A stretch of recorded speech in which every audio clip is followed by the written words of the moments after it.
I Am Mom Summit, beautiful and possibly handsome men attendees, beautiful women, handsome men. Hi, we're here, we're doing this. I am so excited to be a part of this. Thank you for watching. I hope that you find some value in what I'm about to share with you. I should introduce myself. My name is Jill Kaufusi. I am a personal trainer, small business owner, mother to 4 children under the age of 10. I'm a wife to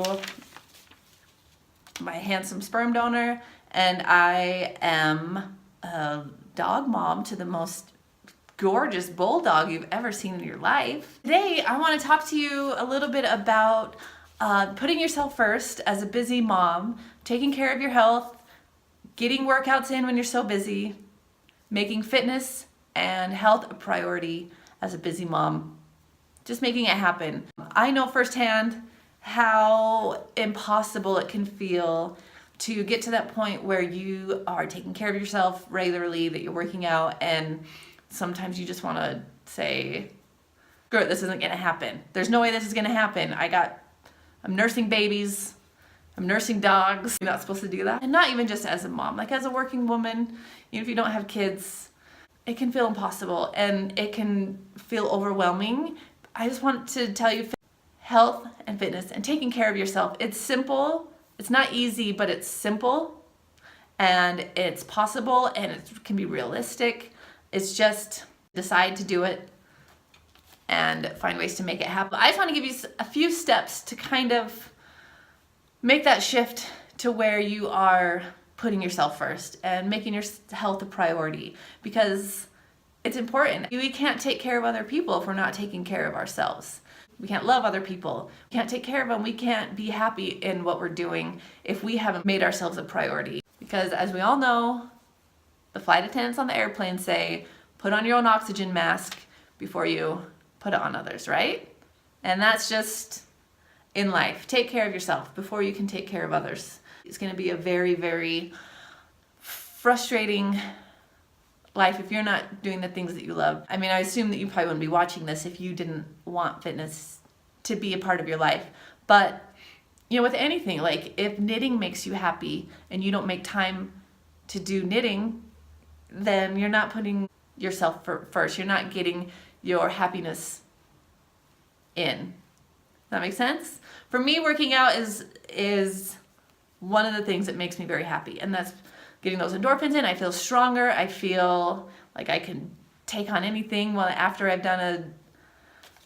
worked out, and it's something that I really want everyone to feel who wants to feel it. But I mean, maybe I could teach you how to knit too if that's something that you want to do. I mean, I know how frustrating it is. I had 4 kids in 8 years, and my first 2 are 18 months apart. And then once I kind of felt like, oh yeah, things are good. My youngest was 3 out of those 2. So they were 3 and 4.5.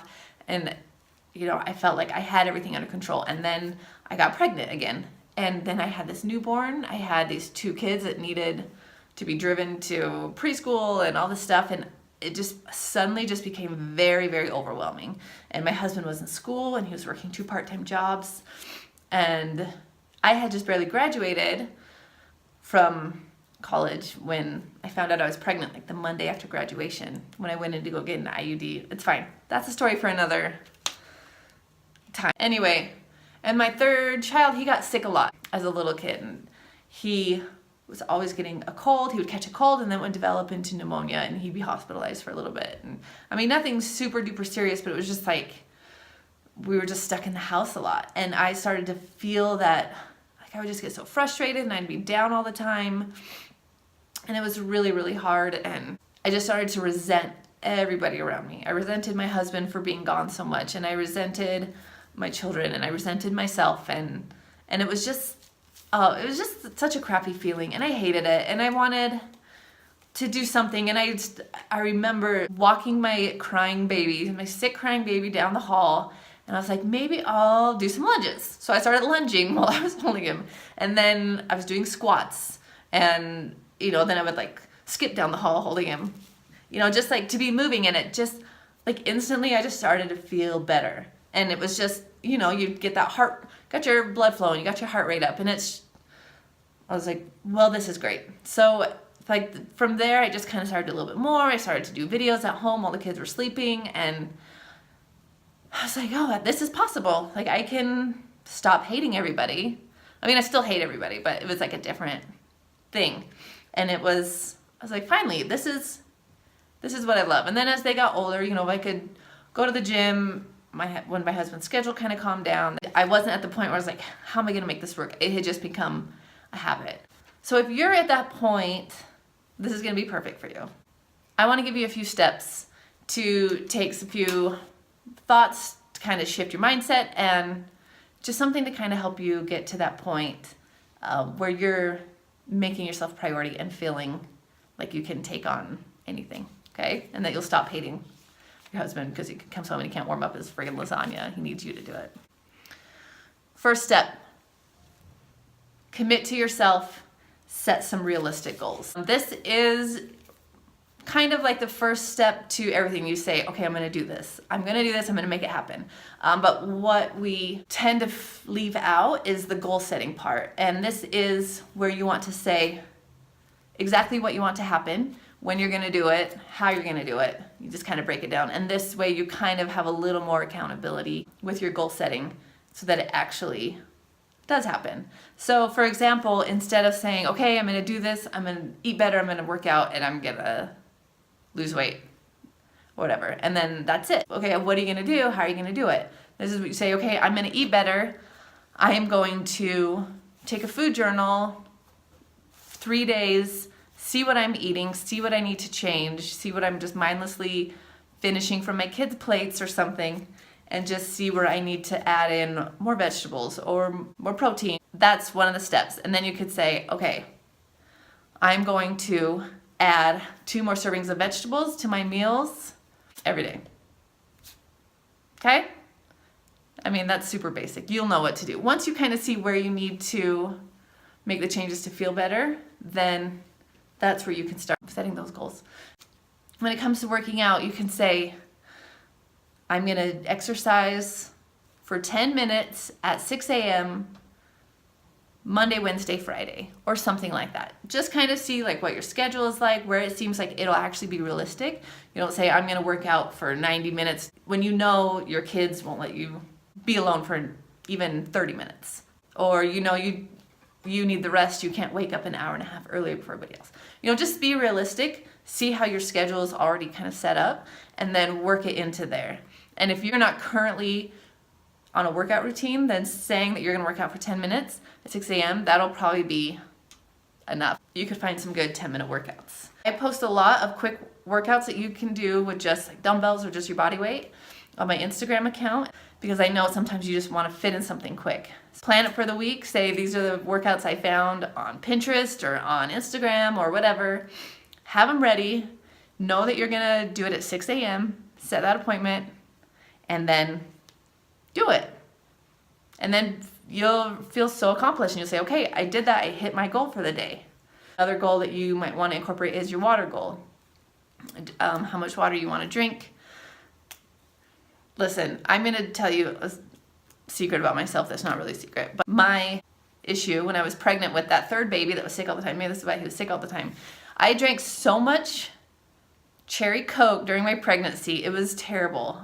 Like I would go to bed and I would say, I feel weird and I don't think I had any water, but it's fine. But you know, like up until I had that third baby, I was super into soda, and there'd be days I didn't drink any water and I felt like crap those days. And it's really important, especially, it's just whatever. Everyone has their different views on soda, and I don't think it's great for you. I think there's a lot of better options, but you do need to be drinking enough water. That helps you with all your fat loss goals. Water has tons of benefits. So make sure you get enough water, okay? Don't drink cherry Coke like I did, like it was water, and then you'd have a rough night. But anyway, so set a goal. Basic water goal that you should be drinking is half your body weight in ounces. So if you weighed 140 pounds, you'd want to get at least 70 ounces of water in every day. So you can set yourself a water goal during the day. You can even set them throughout the day. So you say you want to hit 15 ounces of water by 10 a.m. and 30 ounces of water by noon. Give yourselves those guidelines so that you have something to work towards. If you've hit it, you know if there's something you need to work on. You can do it. I believe in you. The second tip I want to give is start where you are, use what you have, and try for more each time. Okay, so starting where you are, we're all in different fitness levels. You just start where you are. Start where you are. If you haven't worked out in years, if you haven't really done much activity other than the just basic, just get by for the day activity, like walking to the fridge and getting the baby's bottle out, or whatever. We're zombies for a while. We don't know what we're doing. Do what you can. You can give 5 minutes to exercise. That's great. Don't feel bad that you can't do a full hour of working out. Just start where you are, realize that's where you are, and then each time that you do it, just try for a little bit more. And use what you have. We have so much stuff around the house that can double as like fitness equipment. You have a backpack you can fill with books and use that as weight if you don't want to go out and spend money and put together a whole home gym. Taking care of yourself does not have to be expensive.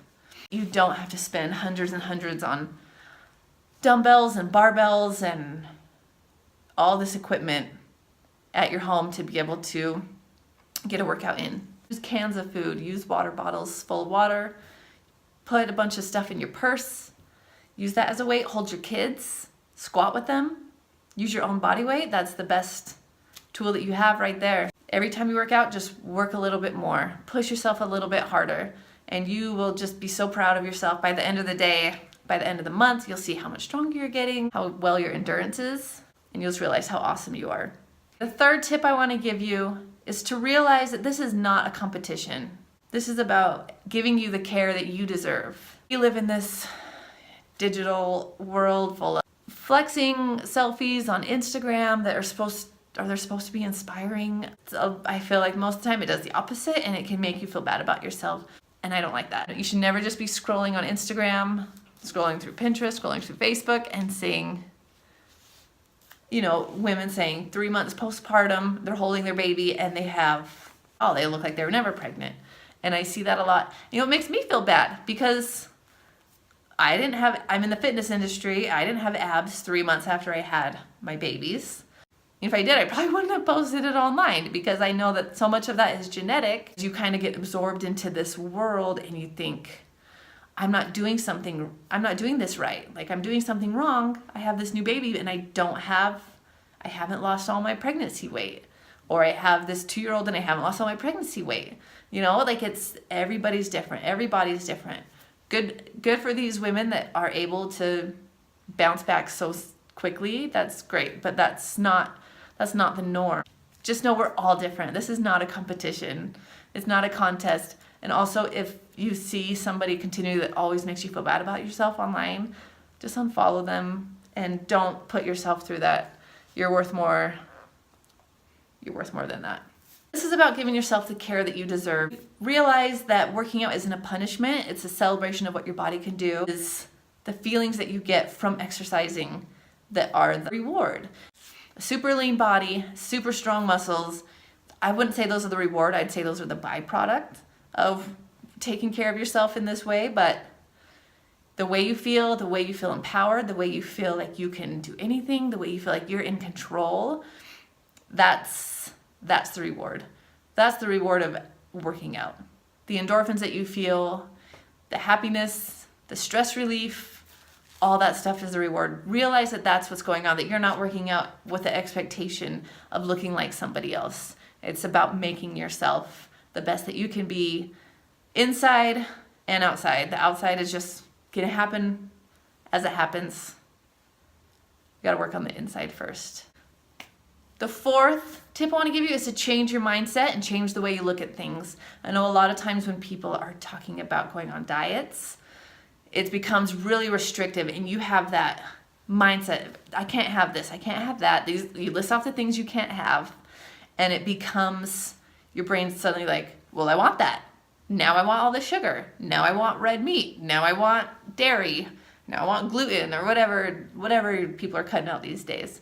It becomes very, very difficult mind shift to be so restrictive on things. And I like to look at it when you're eating, changing the way that you're eating and making sure that you're getting what's best for you, is you could say, this is what I'm going to choose to eat. I choose to eat vegetables. I choose to eat, lean proteins. And if you're talking about the stuff that you're choosing to eat more of than the stuff that you're trying to get away from, candy, cupcakes, whatever, then that just kind of just makes its way out. It doesn't become a binge thing from saying, I can't have cupcakes, I can't have cupcakes, I can't have cupcakes. Then all of a sudden you just lose it and you just eat a buttload of cupcakes. Say, I get to have all this stuff instead. Every now and then there'll be a cupcake at a birthday party. You have a cupcake. You're not like hiding in the closet, blacked out with frosting all over your face. I've done it. That's been me.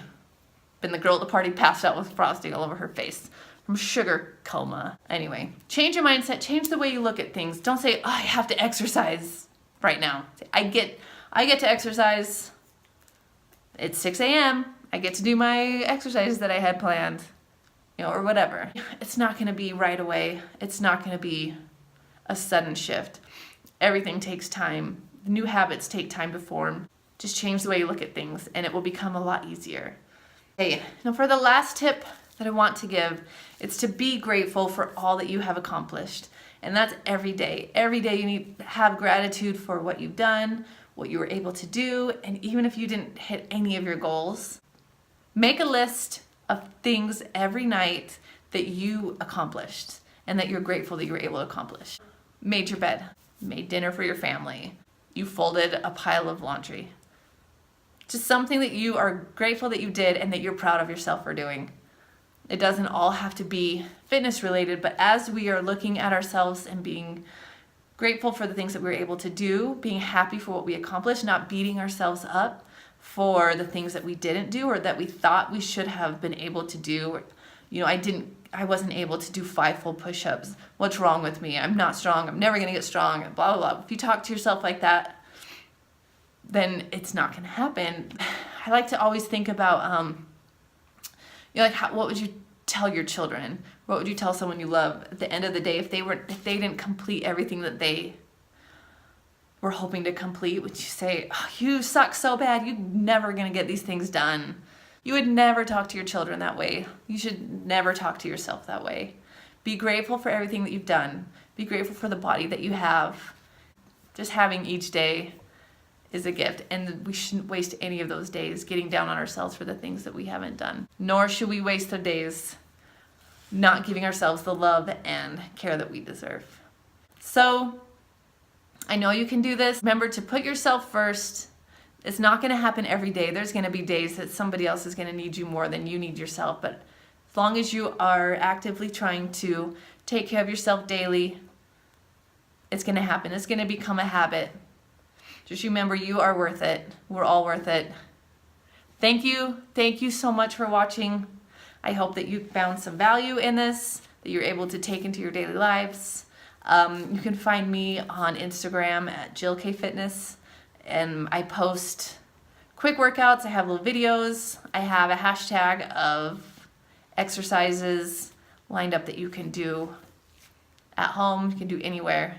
And please, if you have any questions, reach out to me. I love talking to people on DMs. It makes me feel very important. It makes me feel like I have friends. So, thank you. I hope you have a wonderful day. Talk later. Bye.